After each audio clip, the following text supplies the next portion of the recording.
Alô, alô, boa tarde, salve, salve Brasil, gente, Minas no ar, olha, quarta-feira aí, meu povo, no ar com as principais notícias de Belo Horizonte, do interior do estado, também o estado, aliás, se liga a partir de agora no nosso Brasil, gente, Minas, e atenção, hein, no programa de hoje, a gente mostra que um homem matou a ex-namorada e em seguida invadiu uma igreja, matou mais 3 pessoas na cidade de Paracatu, no noroeste do estado. Então confira nesta edição, vamos mostrar também e atualizar a situação em Barão de Cocais, na região central do estado, onde os moradores convivem diariamente com risco de rompimento de mais uma barragem. E você que tem uma denúncia, não perca a oportunidade. Canto alto na tela, nosso Bandzap, tá aqui. 997727663, à sua inteira disposição. Manda pra cá se tem foto da denúncia, se tem vídeo da denúncia, melhor ainda. Aí é serviço completo. Manda pra cá, a gente te ajuda a resolver e aí todo mundo sai satisfeito na história. Mas para isso, você precisa acreditar na força do microfone e da câmera aqui da Band, do Brasil, gente. 997727663, está aqui no canto alto da tela esperando o seu contato.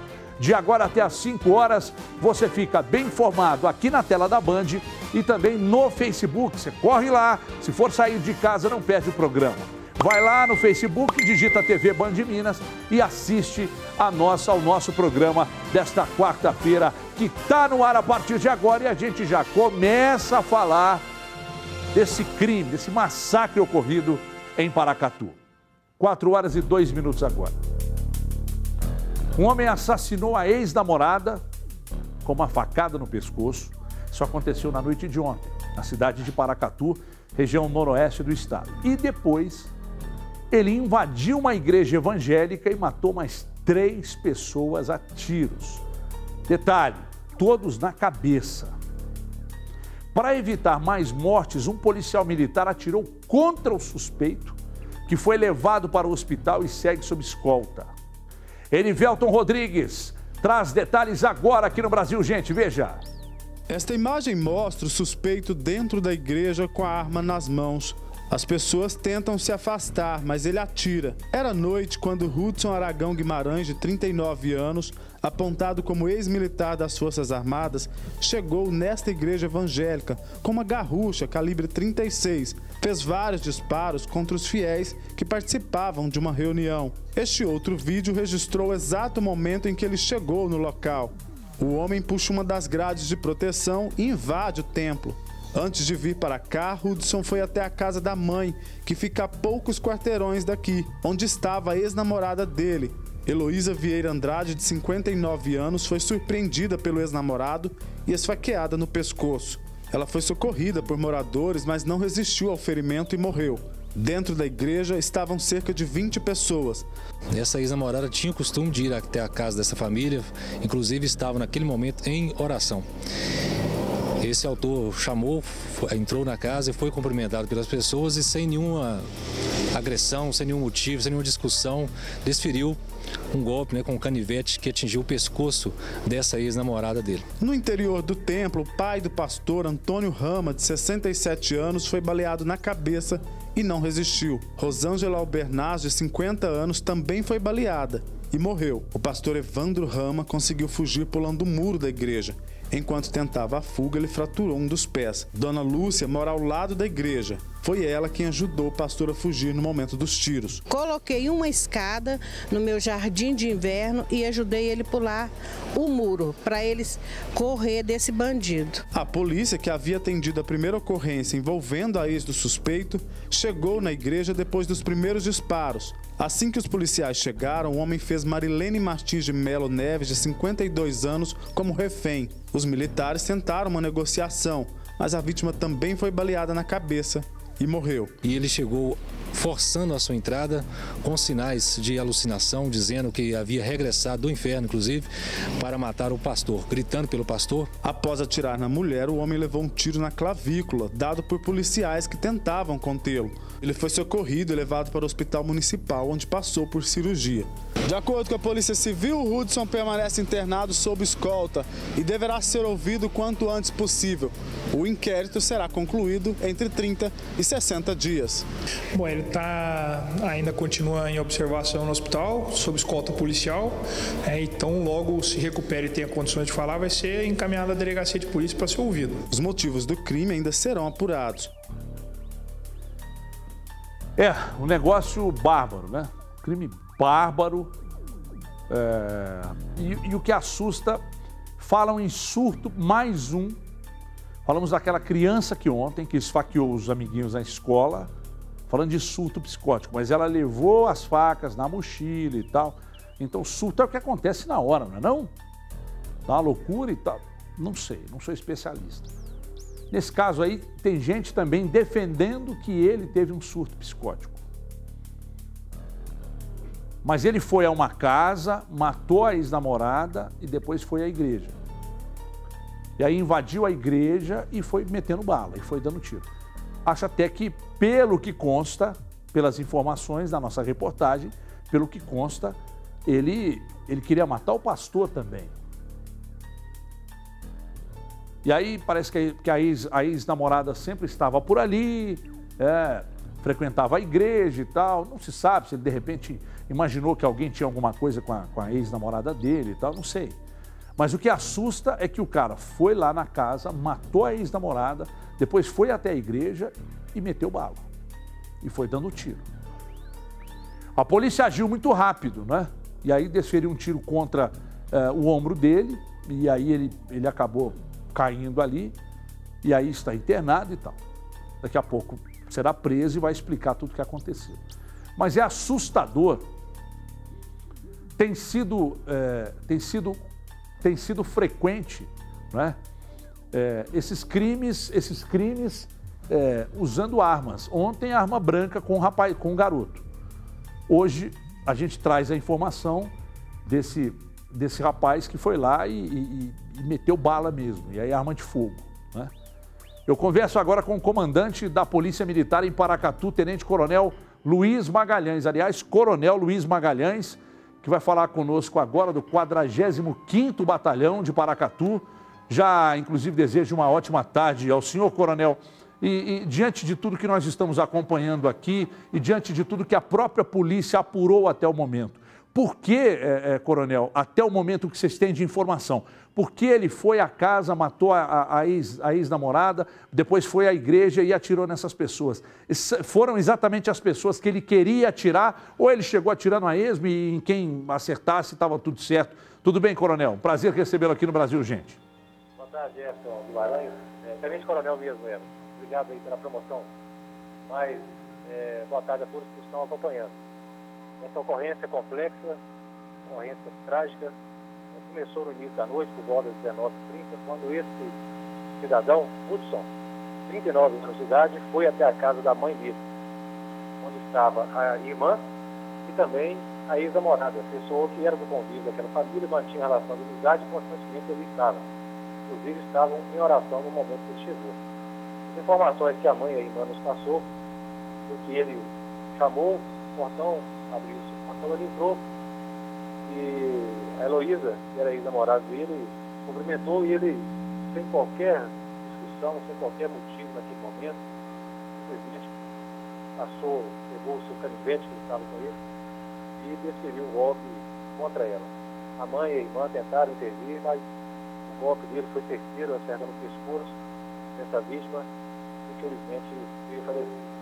Ele saiu da casa e foi direto para a igreja que ele também frequentava. Nesse momento nós tivemos o primeiro acionamento do 190, dando conta da agressão, da facada a essa mulher. Então a guarnição nossa partiu para o deslocamento. Nós tínhamos uma outra guarnição próxima, no bairro, cumprindo uma operação, e também iria para esse mesmo local em apoio.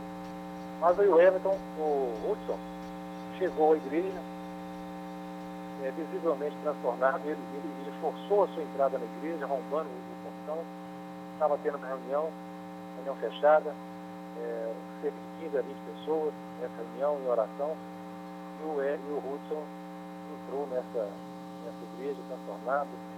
Segundo alguns relatos que nós falamos na hora, dizendo palavras desconexas, dizendo que estaria regressando no inferno, que iria matar o pastor, procurando pelo pastor a todo momento. O pastor conseguiu fugir, ele pulou um muro muito alto, inclusive ele fraturou o pé nessa queda, mas ele conseguiu fugir. E o Hudson ficou dentro da igreja e submeteu ali aquelas vítimas. Ele estava usando uma arma de fogo, uma garrucha, calibre 36, e aí passou a desferir tiros contra essas pessoas. Primeiro foi um senhor, 67 anos de idade, inclusive é o pai do pastor. Depois uma outra senhora, 63 anos, e nesse momento, a guarnição policial que eu disse, que estava no bairro, e iria deslocar para o apoio à primeira equipe, escutou o disparo no deslocamento, e aí parou em frente à igreja. E os policiais desceram então, preparados, armados, e visualizaram quando ele pegou a terceira vítima. E aí tentaram verbalizar com ele, determinando que ele largasse a arma, mas ele desobedeceu e executou essa terceira vítima. Não restou outra alternativa aos policiais. Um deles, que estava armado com um fuzil 7.556, efetuou um disparo certeiro, uma autória dessa pessoa para tirar dele aquela reação. Esse tiro acertou na clavícula, lado esquerdo. Esse infrator caiu e possibilitou que os policiais adentrassem a igreja. Com a ajuda dos que estavam lá dentro, conseguiram adentrar a igreja, e aí desarmaram esse autor.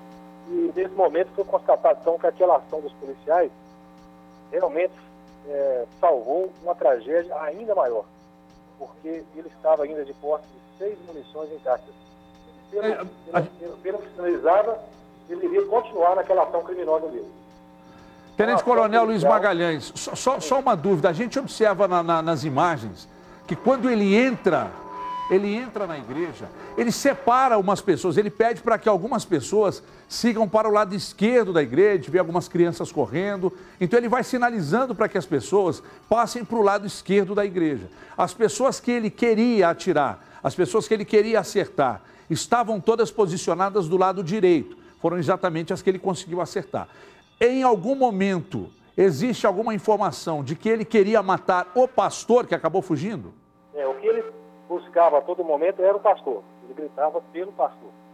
As pessoas que ele foi mandando sentar, levantar, ir para a direita, para a esquerda, aparentemente foi questão aleatória mesmo. Ele não sinalizou assim que a preferência por qual ele iria atirar. Mas por que ele queria matar o pastor, Tenente Coronel? Isso foi relatado. Por que ele... Eu vou chegar nessa ponta aí, nessa parte aí. Então, a partir desse momento que a guarnição conseguiu desarmar e evitar que essa tragédia fosse maior, foi prestado um socorro a todas as pessoas. Uma mobilização muito grande do Corpo de Bombeiros com as nossas viaturas e também no Hospital Municipal de Paracatu. Um esforço muito grande da equipe, mas infelizmente todas as pessoas foram a óbito. Apenas esse autor desse crime que passou por um procedimento cirúrgico de emergência, segundo consta, teve inclusive parada cardíaca durante esse atendimento, mas acabou sobrevivendo e manteve a sua estabilidade durante toda a madrugada, e hoje de manhã, inclusive, as informações foram que ele já havia tirado a medicação de sedativos e que havia, inclusive, a possibilidade de ele sair hoje ainda para ser recaminhado para a delegacia e depois para um presídio que pudesse prestar algum esclarecimento sobre essa motivação. O que nós colhemos em algumas informações de pessoas ligadas à igreja era que esse cidadão já vinha tendo algum comportamento de desequilíbrio emocional, de psicológico, psiquiátrico. Ele já estava sinalizando, dizendo que estava tendo alucinações, visões, ouvindo vozes. E ele estava sinalizando que, num período bem recente, estava muito descontente por uma ação do próprio pastor de tê-lo retirado de alguns trabalhos, de um grupo WhatsApp de lideranças da igreja, justamente por conta do seu comportamento. Houve também alguns relatos para nós de pessoas sugerindo que essa pessoa também fosse usuário de droga. Nós puxamos o seu prontuário aqui, detectamos que ele tem uma passagem por tráfico de drogas já há algum tempo, coisa de quase 10 anos, mas não tendo nenhuma situação, nenhuma confirmação desse uso de droga. Na casa dele não foi encontrado nenhum ilícito, e também nenhum depoimento mais concreto. Não sei dizer se durante a estadia no hospital houve algum exame que pudesse mostrar isso. Tenente Coronel Luiz Magalhães. Só para esclarecer também. Sim. Montamos lá um esquema de segurança no hospital desde o início dos trabalhos, mais preocupado com a segurança das pessoas e que o hospital pudesse dar seguimento ao seu atendimento de outras pessoas lá. Isolamos a rua, precavendo algum acidente de trânsito que pudesse acontecer, porque tinham muitas pessoas. Mas não houve, estive lá o tempo todo, não houve ação de tentativa de evasão, de pessoa armada querendo chegar até o infrator nesse momento. Então foi informações que não aconteceram nesse sentido. O comportamento das pessoas que estavam lá foi um comportamento bem civilizado, estavam em oração, em vigília pelas vítimas. Lamentavelmente.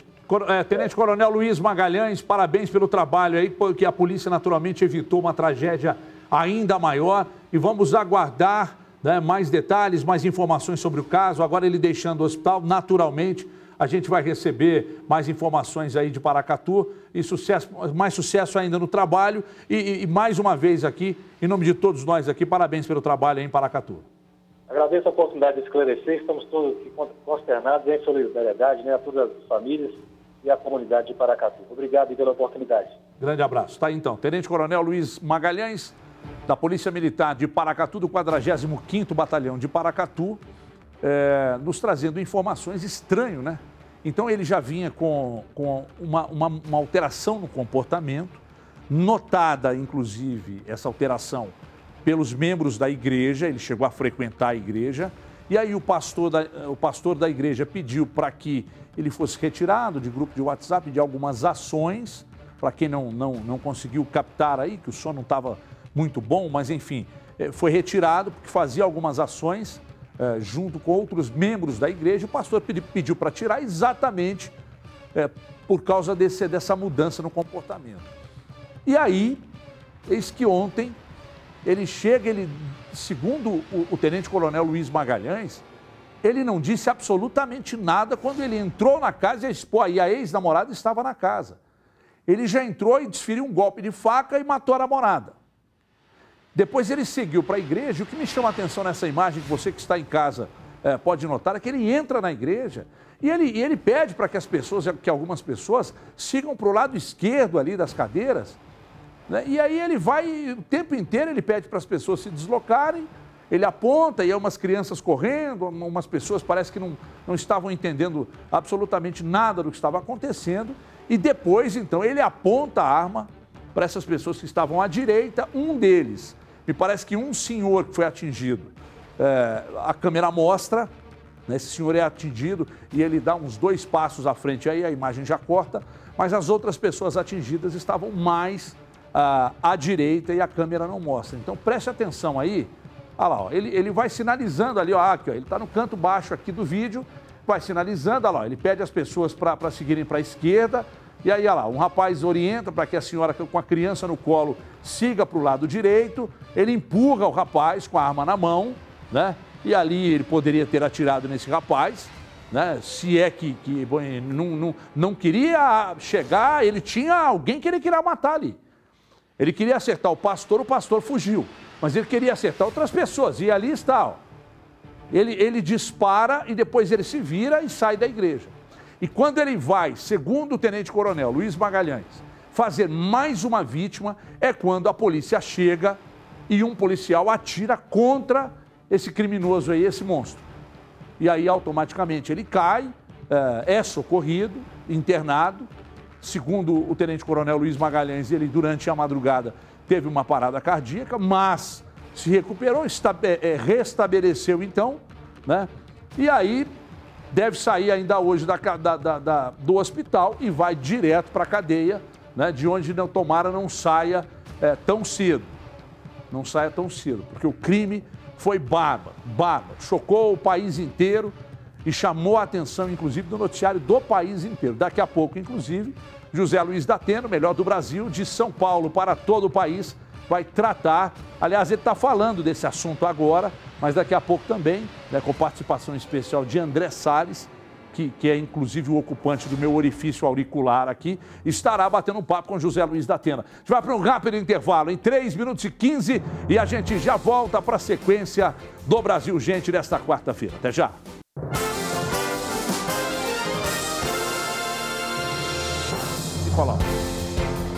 Muito bem, estamos de volta com o Brasil Gente Minas, 4h23 na hora oficial do Brasil, 4h23, muita gente assustada, né, de Paracatu, com o que nós mostramos aqui, uma repercussão no país todo, porque exatamente na semana e dentro do período do governo que se discute quase que semanalmente o assunto do porte, da posse de arma, a gente assiste essas barbaridades aí. Aí eu pergunto para você que está em casa, dá para armar a população? Aí ontem, quando o policial chegou e atirou no criminoso, no bandidão aí, no assassino, aí alguém disse, ah, mas se não tem arma, ninguém acertava ele. Mas foi a polícia, companheiro, que acertou. É natural que a polícia tenha armas, né? Eu tô abrindo a discussão aqui com vocês. Nosso Bandizap está aqui no canto alto da tela, vai aparecer agora. Você pode, inclusive, mandar para a gente aqui sua opinião. Pode mandar para cá. Gostaria muito de ler. Porque é muito prático, né? Você mete um revólver dentro do carro, no primeiro bate-boca no trânsito, o que você vai fazer? Ao invés de você virar e sair da discussão, engolir um sapo todo dia no trânsito, aqui em Belo Horizonte é isso que acontece, fecha o vidro do carro e vai embora, não. Você vai querer mostrar que é mais homem, vai puxar e aí está feita a M. Vamos refletir sobre isso? Acho que vale a reflexão. Até o presidente voltou atrás na história dos fuzis, hein? Até o presidente voltou atrás. Aliás, é o que mais está fazendo, desde que entrou. Então, vamos pensar bem sobre o assunto, porque eu acho que toda a população precisa se inteirar, precisa discutir, porque é muito sério. E isso aí foi emblemático, né? Na semana que se discute, esse maluco entra na igreja e faz o que fez. Pessoal, recebo agora o prefeito de Pouso Alegre, no sul de Minas, para falar sobre o que tem sido feito na cidade. Prefeito Rafael Simões, tudo bem, prefeito? Prazer recebê-lo aqui. É um prazer imenso. Tudo bem? Chega, fica para cá, de frente para aquela câmera ali que está à sua disposição.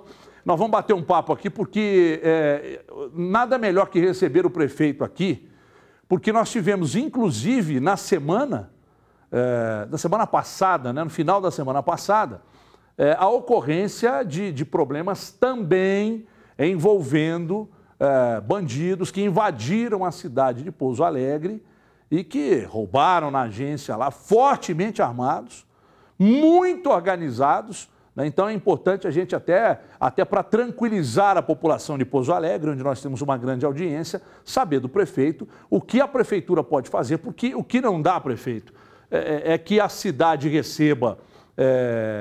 numa madrugada, 6 policiais... Deixa eu te pedir para passar para o lado de cá, prefeito, por gentileza, fica melhor aqui para a gente posicionar. Que numa madrugada, uma cidade de 150 mil habitantes tenha 6 policiais fazendo a ronda. Não dá para ser assim. O que a prefeitura, o que o prefeito pode fazer para trazer a tranquilidade, o sossego e o conforto para a população de Pouso Alegre? Então, Everton, nós estamos conversando com o Ministério Público, com a Polícia Militar, com a Polícia Civil, para estabelecermos estratégias a serem adotadas depois do que aconteceu. É certo que o que houve em Pouso Alegre foi um trabalho de profissionais, eles tomaram a cidade de madrugada, altamente armados, e não deu condições nenhuma de reação para a polícia, até porque eles fizeram muitos reféns. Então, o enfrentamento naquele momento, naquela localidade, porque foi no centro da cidade, seria muito prejudicial a todos que estavam envolvidos naquela situação. Então, a polícia agiu dentro do que podia, mas, lamentavelmente, a gente sabe que está faltando contingente de policiais para que a segurança se aumente para a população. Eu sempre tenho dito aí que a polícia precisa parar de fazer a parte burocrática dentro dos quartéis e ir para a rua. Claro, nós precisamos disso. Agora, isso precisa vir uma ação de governo, para poder pôr alguém para fazer o burocrático e permitir que os policiais, de fato, façam o trabalho deles, que é o trabalho de prevenção. Porque depois que acontece... Enquanto Pouso Alegre contava com 6 policiais, uma cidade de 150 mil habitantes, na madrugada, os bandidos chegaram em quantos carros? Eles estavam em 6 carros. 6 carros, cada um com 4 ocupantes. E a informação é que tinham outros fazendo o perímetro, né, com motos, drones. Então, era algo muito organizado. Eles foram quebrando as câmeras de vigilância, pararam alguns ônibus, fizeram as pessoas refém. E daí para frente eles fizeram o que quiseram, ficaram por mais de 1 hora dentro do banco e depois saíram tranquilamente e foram embora. E um detalhe que muita gente não sabe é que eles não foram lá para explodir caixa eletrônico, não. Não foram explodindo, eles foram direto no setor de penhor, né? Sim. No setor de penhor, dentro da agência, e roubaram as joias que lá estavam. Então foi realmente um trabalho de profissionais. Não dá para Pouso Alegre, com 150 mil habitantes, ter 6 policiais fazendo a ronda da cidade na madrugada. Até porque ela está ali muito próximo da 381, né? Que é uma rodovia de um acesso direto para São Paulo. E aí imagino que as quadrilhas, quando souberem que são 6 policiais fazendo a ronda da cidade, aí que elas vão voltar a Pouso Alegre, tomara que isso não aconteça. Agora, prefeito, me diz uma coisa, sobre a gente vivendo um momento de instabilidade no país, e como é que está a geração de emprego? Eu passo muito por ali, por Pouso Alegre, pela 381, gosto muito de ir de carro para São Paulo. Como vocês têm empresa ali? Você está com dinheiro demais lá em Pouso Alegre, hein, prefeito? Everton, Pouso Alegre hoje é a locomotiva do sul de Minas. Porque nessa crise de empregos, para que todos que estão nos assistindo aí saibam, de janeiro a março deste ano, nós tivemos um saldo positivo de 1.933 empregos. As maiores cidades ao entorno de Pouso Alegre tiveram 16, 20, teve cidades que tiveram um déficit aí de 240. Então, Pouso Alegre, pela posição geográfica, por ter energia, por ter água, e por ser uma cidade que dá uma qualidade de vida, tem sido atrativo para as empresas. Nós estamos montando lá um dos maiores polos farmacêuticos do país. Hoje nós temos grandes indústrias como a CIMED, União Química, Biolab, a Cristália, todas instaladas lá. Acabamos de inaugurar agora a CG, que é a maior fabricante de cápsula de remédio do mundo, está lá. E outras empresas estão procurando. Inclusive, amanhã já vou ter uma reunião com uma nova empresa farmacêutica. Que empresa é aquela que está ali na rodovia, naquela reta grande de Pouso Alegre, ali, que tem um galpão gigantesco? Aquela é uma empresa chinesa que faz tratores, equipamentos pesados, a XMG. Sim. É uma empresa que chegou, tem aumentado o número de emprego também, ela tem expandido e está sendo um sucesso, né? Ô, prefeito, como é que foi a relação do senhor com o ex-governador do estado? Porque o senhor ainda, como prefeito, durante 2 anos, teve o governador e a questão das verbas, né, que não chegaram até o município. Como é que foi a relação com o ex-governador e como é que está a relação com o governador atual, Romeu Zema? Com o governador anterior foi a pior possível, né, porque nós tivemos um total desgoverno do estado de Minas Gerais e quem foi atingido de pronto foi a população dos municípios. Porque eu sempre digo assim, as pessoas moram no município, eles não moram na sede do governo, na cidade administrativa. Quantos milhões o governo precisa passar para o município? Pouso Alegre tem mais de 100 milhões a receber com o governo do estado. Nós estamos aí agora conversando através da com o governador Zema, que nós já fechamos um acordo onde parte desse dinheiro seria pago a partir de 2020. E nós estamos torcendo para que esse governo dê certo, porque seria uma tolice da nossa parte fazer oposição ou torcer para não dar certo. O que nós queremos é que o governo perceba que as coisas precisam acontecer nos municípios, que lá chegue o remédio para aquele que está precisando, porque ele não pode esperar. Mas isso tem acontecido? Ou é muito pouco tempo ainda? Nesse momento, nós estamos tendo falta de remédios importantes que são de responsabilidade do governo. Isso é bom deixar claro aqui, porque a população ela cobra sempre do prefeito, sempre do prefeito. Dos vereadores. Mas nós temos aí uma distribuição de obrigações. E o município, por mais rico que seja, ele não dá conta de fazer, às vezes, da união do Estado. Então, hoje nós temos estamos com falta de alguns remédios de responsabilidade do Estado. Nosso deputado estadual, doutor Paulo, já fez contato aqui para ver se normaliza isso. Mas nós estamos na expectativa que haja um enxugamento realmente da máquina do Estado, que o ajuste fiscal seja aprovado para que Minas volte a crescer. porque Pouso Alegre vai muito bem. A revista Exame trouxe agora, em final de 2018, as 100 cidades mais interessantes para se aplicar, para se investir. Pouso Alegre, em Minas Gerais, ficou atrás apenas de Belo Horizonte e ficou em 29º lugar no país. Então, isso você percebe que Pouso Alegre realmente está no rumo certo. Nós queremos que Minas Gerais também pegue esse rumo da mesma forma que o Brasil precisa pegar o rumo do crescimento, um crescimento sustentável, que a gente pare com mimimi. Eu falo sempre isso, é muito mimimi e com isso o povo está sofrendo. Nós precisamos administrar o Estado, os municípios, o país com seriedade, da mesma forma que a gente administra os nossos negócios, mas pensando que lá o interesse nosso é atender o povo. A população não suporta mais muita resenha, muita briga e pouco trabalho, não. Prefeito, parabéns. Agradeço, irmão. Sigo daqui cobrando em nome da população, não só de Pouso Alegre, mas das cidades ali próximas a Pouso Alegre também. Uma cidade realmente extraordinária.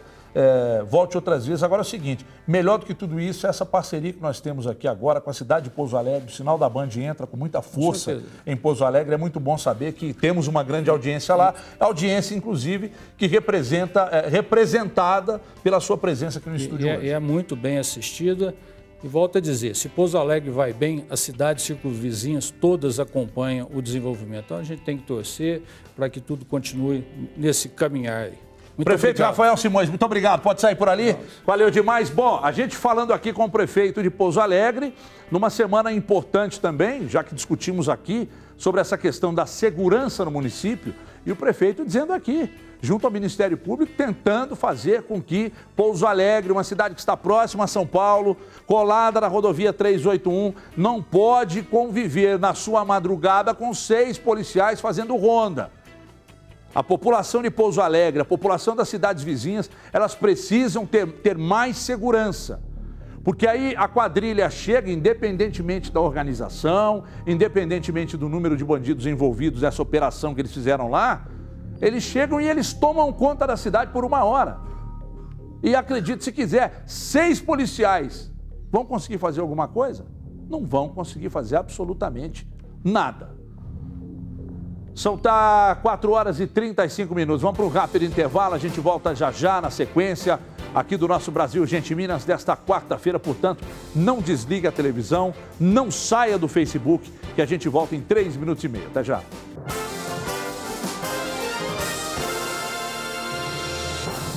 Só aqui, ó, 4h30, 4h38, é você ligado no Brasil Urgente.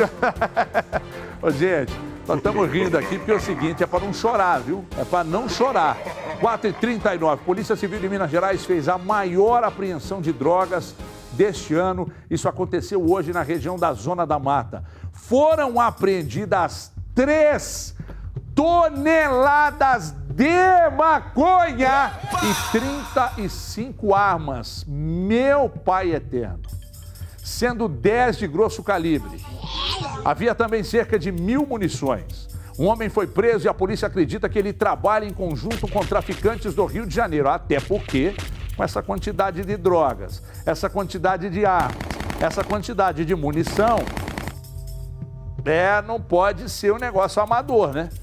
Olha essas armas aí, meu. Pistola, parece ser 380, não sei.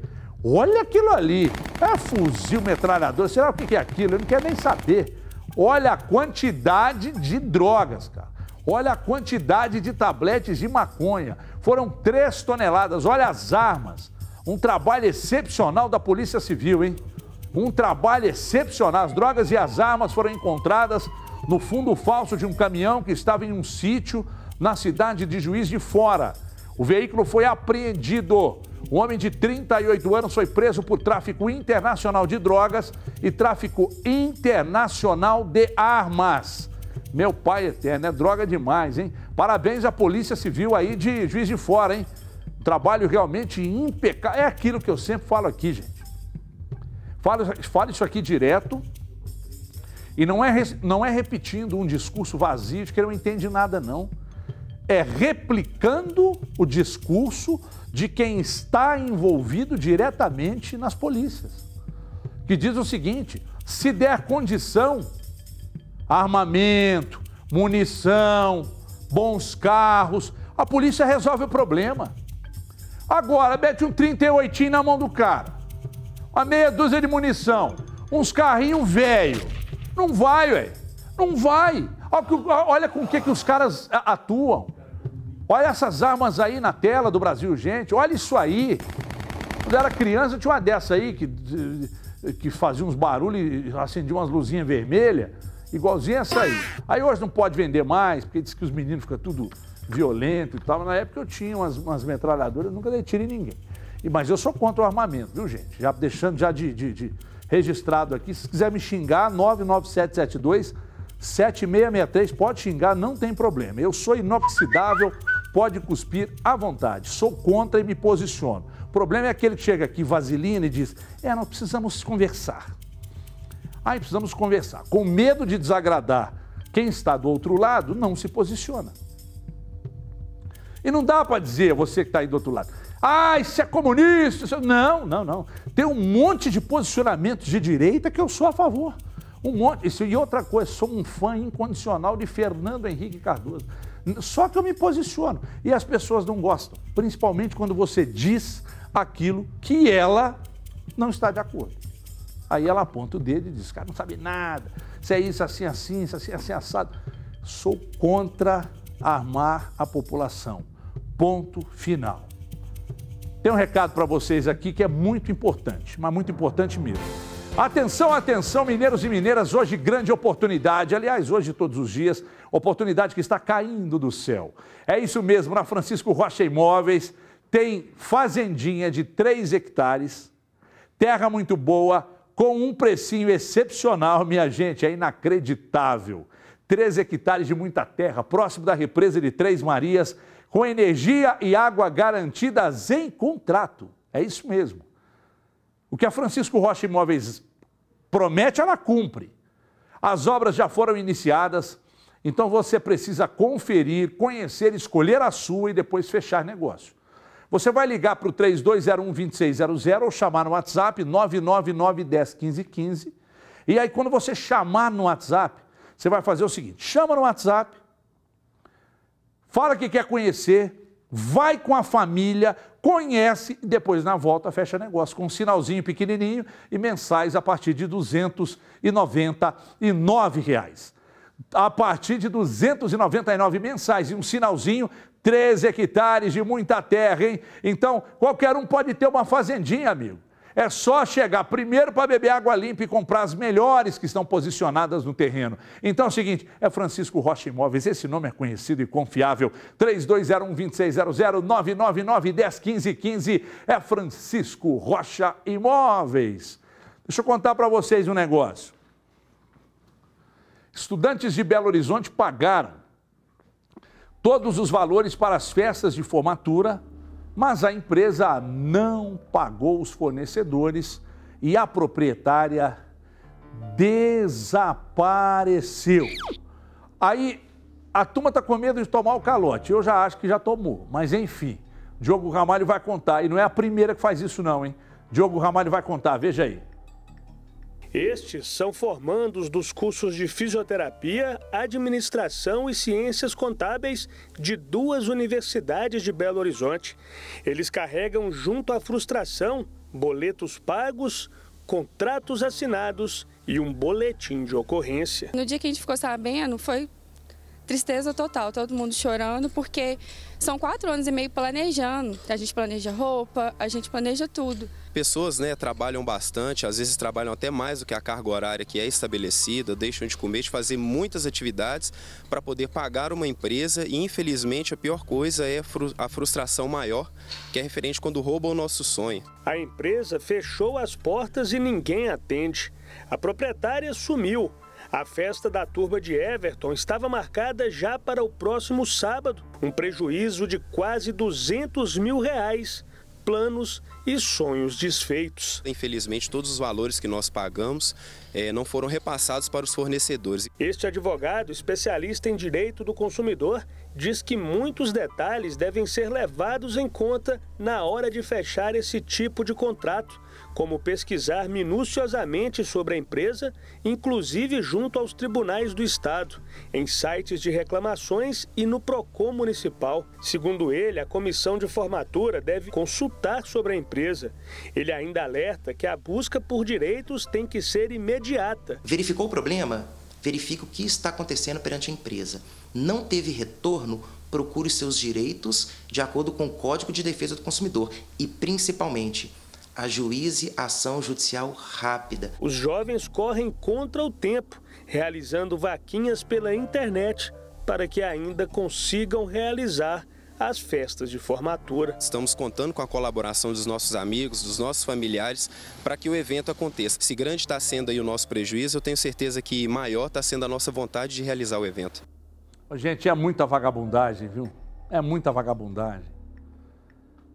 Isso acontece e muitas vezes em muitos lugares com turmas que vão se formar e com noivos que pretendem se casar. Que aí compram todo o processo, né, o salão, cerimonial e tal, aí vai lá e paga, aí dá um sinal, vai pagando aos poucos, e aí, um determinado dia, a empresa não abre mais as portas, os donos desaparecem, ficam fora por um tempo e depois voltam com aquele capital, eles montam um outro negócio, colocam em nome de laranja e vai tocando a vida. Lamentavelmente, o paizinho de gente desonesta. Impressionante. Aí você tem que ir naquela, né? Bom, gente, procura empresas que têm tradição, que estão há mais tempo, com sede própria, blá, blá, blá. É o que resta, é o que resta.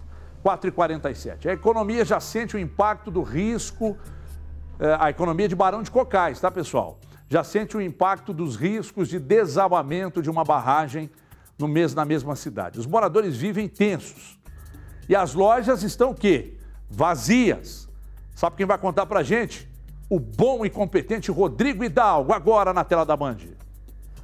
Nessa loja de roupas na avenida principal, nenhum cliente. A gerente conta que o movimento vem caindo desde fevereiro, quando veio o primeiro alerta de instabilidade da barragem, que fica perto da cidade. De lá pra cá, ela já teve que dispensar uma funcionária. Tem gente pagar funcionário não, porque não tem movimento, não tem cliente. O medo de moradores e turistas é devido ao risco de rompimento da barragem da mina de Gongo Soco, que fica a 13 quilômetros do centro de Barão de Cocais. Em caso de desastre, a região onde moram ou trabalham cerca de 6 mil pessoas seria atingida em 1 hora e 12 minutos. A apreensão aumentou nos últimos dias quando foi confirmado que uma parede da área escavada da mina, chamada de talude, vai desabar nos próximos dias. O deslocamento da estrutura, que costuma ser de 10 centímetros por ano, vem sendo de até 10 centímetros por dia. A maioria das vezes começa como uma pequena abertura e se eu negligencio essa abertura, à medida que eu tenho mais vento, que eu tenho mais água e que eu tenho mais ação, essa abertura ela vai se ampliando, até que chega a um ponto que ela não consegue se estabilizar e cai. Aquela área toda permanece evacuada desde fevereiro. Quase 500 pessoas viviam naquelas casas. A gente pode observar ali no fundo uma igreja. Esta é a primeira região a ser atingida em caso de rompimento da estrutura. Para se ter uma ideia da distância daqui até a barragem, só fazendo um sobrevoo na região.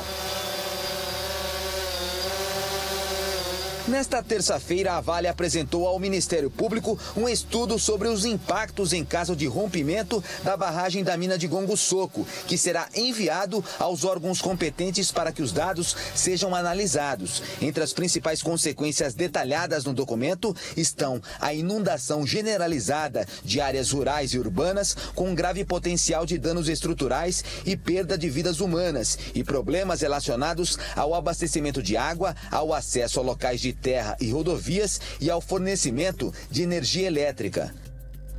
O problema maior é que ontem a mesma Rafaela Baldin, engenheira que esteve inclusive participando da matéria, veio ao estúdio ontem e disse que não dá para saber se vai cair. Por mais que haja um deslocamento no talude de uma mina, que é um pouco mais abaixo ou acima, não dá para saber, porque é como ela disse, Pode ser que demore 1 ano para se deslocar 4 centímetros ou 10 centímetros. Pode ser que vá se abrindo durante alguns dias, semanas e depois estabilize. Não dá para saber. Aí entra o problema do sofrimento da população, exatamente sem saber o que pode acontecer. E outra coisa, não se sabe também se esse talude se romper, se vai de fato ter algum impacto na barragem. Pode ser que o talude, segundo informações da Rafaela Baldi, que é engenheira, pode ser que o talude se rompa e não tenha nenhum impacto na barragem. Então, a incerteza, a dúvida, a insegurança vai só aumentando. É um problema, hein? É um problema. É um negócio complicado. Eu fico pensando aqui nas pessoas, nos moradores de Barão de Cocais, até no próprio prefeito que nos deu uma entrevista, porque ele vê a economia dele, né? Ele vê a economia dele arrefecer, arrefecer, arrefecer, e ele não pode fazer nada. Porque essa incerteza e essa instabilidade, elas não dependem dele. É uma situação realmente complicada, complicada mesmo. O que a gente pode fazer aqui é torcer para que nada de mal aconteça. Agora, uma outra coisa que muita gente diz e que ontem a Rafaela Baldi explicou aqui, descomissionamento é uma coisa, descaracterizar a barragem é outra.